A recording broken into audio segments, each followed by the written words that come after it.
too. Hi friends, today I'm going to read you the story titled Bears Don't Read. Most days, George sat on the bench at the edge of the forest and he stared at the distant hills and he wondered about life. Oh, life is lovely, he thought, tra-la-la and all that. But is this it, he wondered? Is this all there was? His brothers and sisters never wondered about anything, and they were perfectly happy chatting, fishing, and doing the usual bear things, and telling the same story over and over again. But George was bored. He didn't want to do the usual bear things anymore. He wanted to do other things. But what? He wondered. Then, one day, as George was strolling through the forest, he found a book laying beneath a tree. Somebody must have lost it, he thought. How interesting. Inside were pictures of a bear, just like him. On the other page, there were lots and lots of words. Each one, even the tiny ones, is saying something. He thought, if only I knew what it was, and this bear is having an exciting life, and not like mine, George sighed. But then he had a brilliant idea. He rushed home to tell the others. I'm going to town to find the owner of this book and ask them to teach me to read, he said. You don't want to go there, said his brother. They don't like bears in town. But I want to learn to read, said George. Oh, that's just silly, said his sister. Bears don't read. Why can't you just be happy doing normal bear things? But George would not be put off. He waved goodbye and headed towards the long road into town with the book under his arm. George walked for a whole day and a whole night, stopping to rest on a grassy hill under the sparkly sky.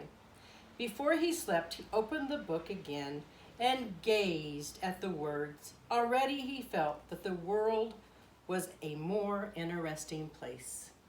The next morning, George rose with the sun, and by midday he could see the town in the distance. He smiled. It was lovely. There must be so many people who know how to read there, he thought, and lots of new stories they can tell me. But when he arrived, everyone was running. Some were even screaming. Wait, cried George. He showed the book to the woman rushing by. Do you know whose this is? He asked. It's from the school, she shrilled and pointed at the red building. Bear, somebody shouted. Call the police. How peculiar, thought George as he walked towards the school. Inside the school, there was a complete silence. Where was everyone? George peered over the desk.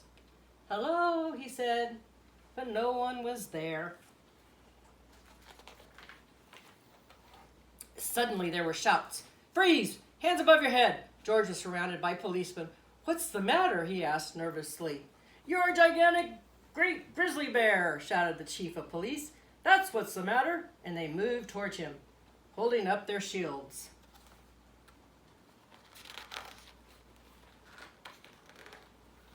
But I don't want any trouble, said the chief. George didn't want any trouble either. It wasn't his fault he was a gigantic, great grizzly bear. He held the book tightly in his paw. Just then, the doors burst open and in walked a little girl called Clementine with her mother. Hey, cried Clementine, that's my book, and that's a bear with my book. This is a dangerous animal, roared the chief. He doesn't look dangerous to me, said Clementine. No, said George, I'm not that sort of bear at all. I was just hoping someone would teach me how to read. Silence, roared the chief. But Clementine wasn't listening. I'm learning to read, she said. We could learn to read together, couldn't we, Mom? Clementine's mom looked at George. She could see he was a perfectly nice sort of bear. Well, I don't see why not, she said. So you will take responsibility for this bear, will you, madam? Asked the chief. Certainly, said Clementine's mother, and there is no need to shout. And she held out her hand to George. Very pleased to meet you, she said. And delighted to meet you too, said George. George moved into the summer house at the end of Clementine's garden, and each day after school, Clementine showed him everything that she had learned.